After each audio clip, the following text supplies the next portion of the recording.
So these are examples of problems and challenges you might encounter when you try to go through and use this methodology. It looks very nice on the paper, but when you actually try to do it, sometimes it can be quite challenging to actually find out the input values.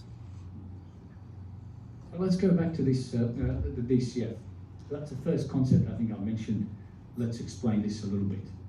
So, where I said, hey, we have $100 now, or 120 or 150 next year, that's a calculation we can do in our head and sort of do a little bit of weighting and assessment.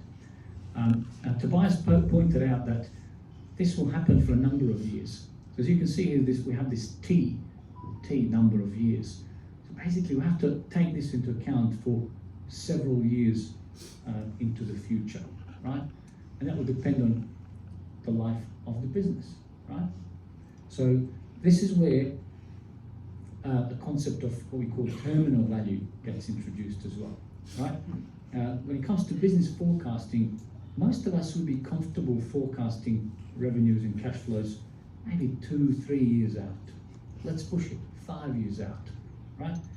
But if I was to ask you, can you forecast me your revenues 10, 15, 20 years out? No, not reliably so, right? Someone tells you they can. There are some examples of industries where it's sort of not easy, but easier.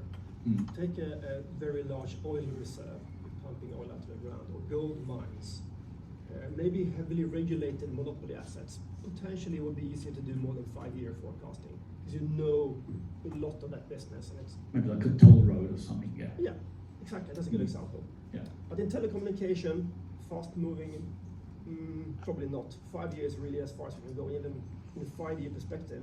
Those numbers we're forecasting for, and remember, not only revenues, we're forecasting the cash flows of the business. We need to know the capex, we need to know the operational expenditures, etc. 5 years from now, there will be very sketchy numbers, to be honest. Why do you think that's the case? Why do you think that's the problem, the accuracy of long-term forecasting in telecoms? Thank you, sir, very much. I was going to say the word innovation, but yes, because fundamentally this is a technology-driven business where the rate of change is driven by the innovation in the technology. You know, if you look at a different type of business, and there are businesses that are stable that can be forecasted for a longer period of time. You know, if you're selling toothpaste, I think that's pretty, you know, easily forecastable a long way out. You know, I was easier. Easily, yeah, not yeah. easy, but Correct. easier. But thank you, yeah, that's absolutely correct. So that being the case, we just have to be cognizant of these technological challenges. So how do we play with this then in a scenario where we have a submarine cable or an asset like that that has a 25-year lifespan or 15-year lifespan? Well, we have to make assumptions, right?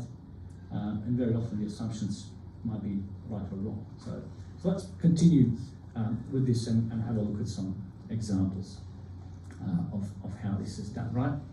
Can you see this, by the way?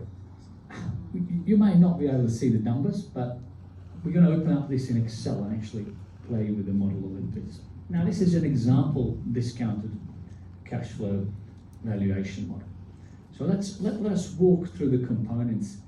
There will be many variations of this. I'm not saying this is the best or the only variation. This is an example of if you were to create a model like this yourself, this would be some of the factors that you need to take into account.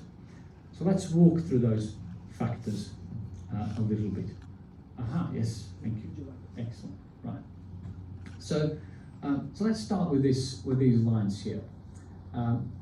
Revenue, right? So revenue, we want to forecast the revenue. Typically, you will have several years of actuals. So in this case, he was saying, hey, 19, 20, 21, we have some actuals, and his numbers of dollars just made up, you know, 28, 23, 24. So is business declining or is it stable? You know, maybe slightly declining. But somehow the management says, you know what, we're going to grow going forward now. So they're making $24 million US. Now they're going to grow about 10% going forward. So this is now our forecasted revenue rate growth, right? Then we have this cost of sale expenses, right?